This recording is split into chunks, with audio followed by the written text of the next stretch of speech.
नमस्कार। आज मंत्रिपरिषद में 14 एजेंडों पर स्वीकृति प्राप्त है। 14 एजेंडा। सबसे बड़ी योजना जो स्वीकृत हुई है वह है पंचायत सरकार भवनों के निर्माण के लिए। राज्य में 2165 पंचायत सरकार भवन निर्माण किए जाएंगे, जिसमें बाढ़ प्रभावित क्षेत्र में 1082 और सामान्य क्षेत्र में 1083। तो आपके 2165 पंचायत सरकार भवन निर्माण किए जाएंगे। इसमें 6010 करोड़ 10,48,000 रुपये 6,010 करोड़ का इस पर व्यय होगा। 6010 करोड़ का व्यय होगा। तो सबसे बड़ी योजना है जो मंत्रिपरिषद ने 2165 पंचायत सरकार भवनों के निर्माण के लिए स्वीकृति दी है। उद्योग विभाग का एक raising and accelerating MSME performance RAMP योजना की स्वीकृति के संबंध में था। इसमें जो एमएसएमई जो उद्योगपति हैं उनको hand holding, training, capacity building, ये भारत सरकार की सेंट्रली स्पॉन्सर्ड स्कीम है। रैम्प करके है और इसके अंतर्गत 104.74 करोड़ की स्वीकृति प्राप्त हुई है। ये सेंट्रल सेक्टर योजना है, रैम्प योजना। सेंट्रल सेक्टर योजना का मतलब है कि 100% ये सेंट्रल सेक्टर योजना है। तो 140.74 करोड़ की योजना है जो बेसिकली आपके एमएसएमई सेक्टर में जो उद्योगपति हैं, जिसमें उद्यमों के सुधार एवं क्षमतावर्धन है, केंद्र राज्य सहयोग में तेजी लाना, प्रौद्योगिक उन्नयन योजना में प्रभावशीलता को बढ़ाना, सूक्ष्म लघु एवं मध्य उद्यमी योजनाओं को वित्त पोषण से मजबूत करना, माइक्रो एवं स्मॉल एंटरप्राइजेस के लिए क्रेडिट गारंटी ट्रस्ट को और प्रभावशाली बनाना और विलंबित भुगतान के मामले को कम करना। तो ये जो एमएसएमई में जो समस्याएं हैं उसका समाधान और कैपेसिटी बिल्डिंग के लिए यह योजना स्वीकृत हुई। विज्ञान एवं प्रौद्योगिकी विभाग में जो आपके इंजीनियरिंग कॉलेज हैं, राजकीय इंजीनियरिंग कॉलेज हैं, उनके छात्र छात्राओं को इंटर्नशिप नीति एक स्वीकृत हुई है।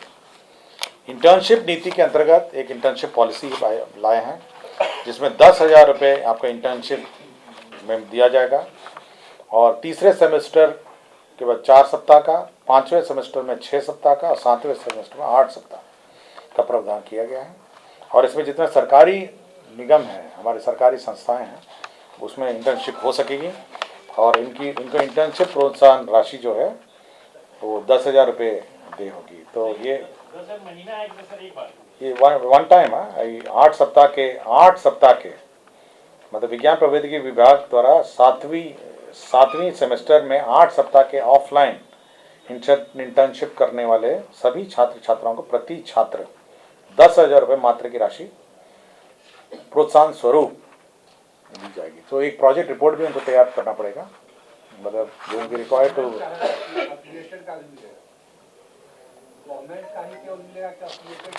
सभी का है, लेकिन मतलब आपको एक आपके जितने निगम है ये सब हैं, तो आपको एक प्रोजेक्ट रिपोर्ट तैयार करना पड़ेगा और 10,000 रुपीज जो है इंटर्नशिप आपको एक वन टाइम आपको दिया जाएगा।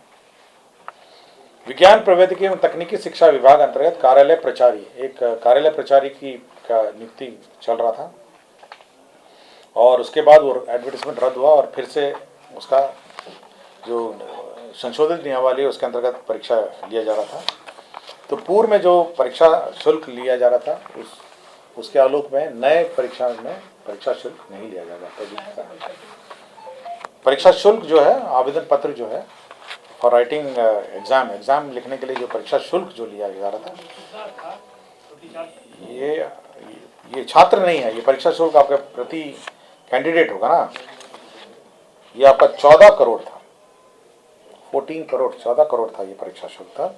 3,46,777 लोगों ने परीक्षा शुल्क भरा था और फिर से री एग्जामिनेशन हुआ तो परीक्षा शुल्क माफ करना, हाँ उन लोगों ने, कैंडिडेट्स ने दिया था 14,92,65,000। तो नए के लिए भी उतना ही लगा। पशु एवं मत्स्य संसाधन विभाग के 3 प्रस्ताव थे। पहला प्रस्ताव था ये बेहतर पशु स्वास्थ्य प्रबंधन एंड आधारभूत व्यवस्थाएं में 193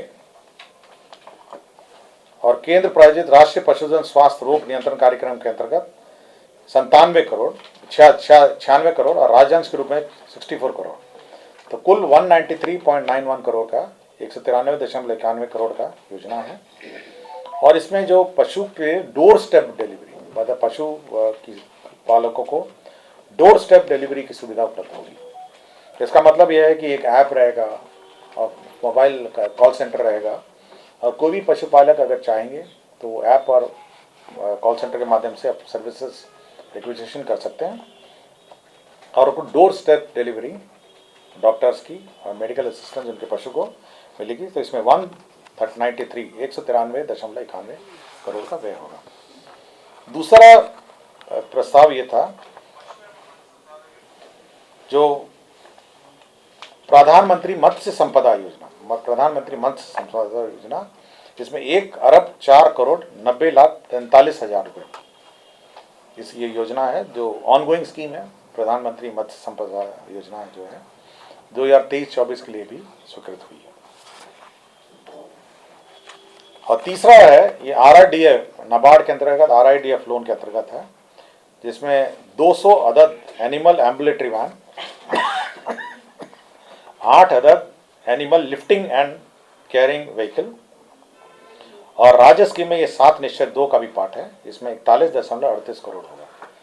तो 200 एम्बुलेटरी वैन है और 8 एनिमल लिफ्टिंग व्हीकल भी हैं, तो इसके अंदर व्यय होगा।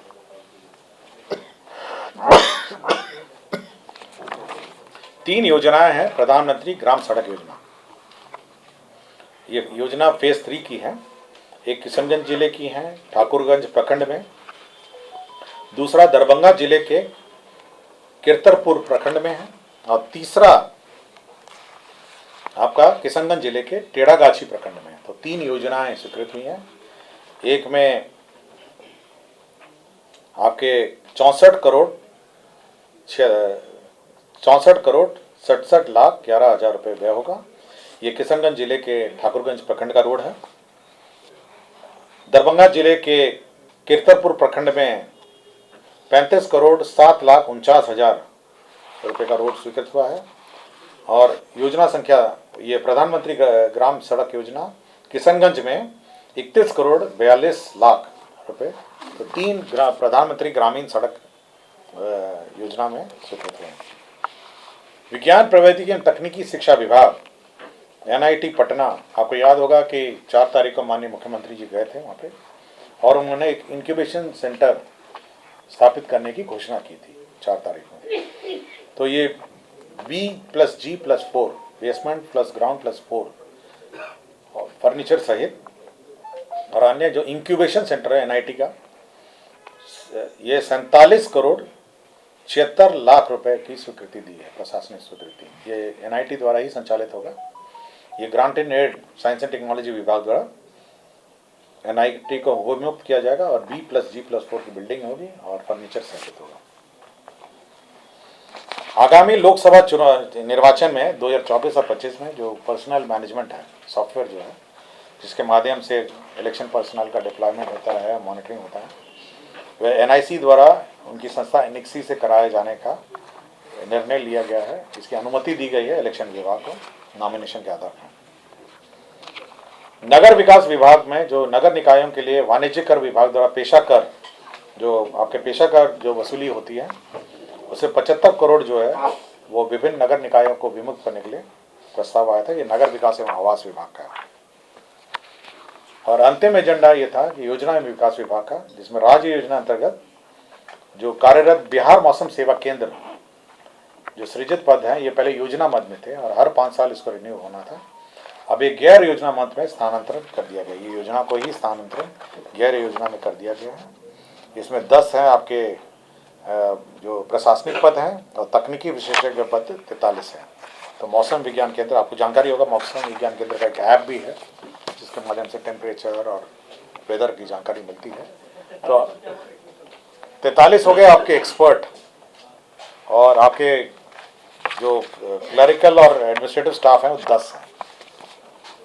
ठीक है, धन्यवाद। तो ऐसे ही तमाम खबरों के लिए आप सभी बने रहिए हमारे साथ और देखते रहिए बिहार उज्जवल न्यूज। अब तक हमारे YouTube चैनल को सब्सक्राइब नहीं किया है तो जल्दी से सब्सक्राइब कर लीजिए। फेसबुक पेज को भी फॉलो कीजिए। वीडियो पसंद आए तो खूब लाइक कीजिए, शेयर कीजिए, कमेंट कीजिए। वीडियो देखने के लिए आप सभी का धन्यवाद।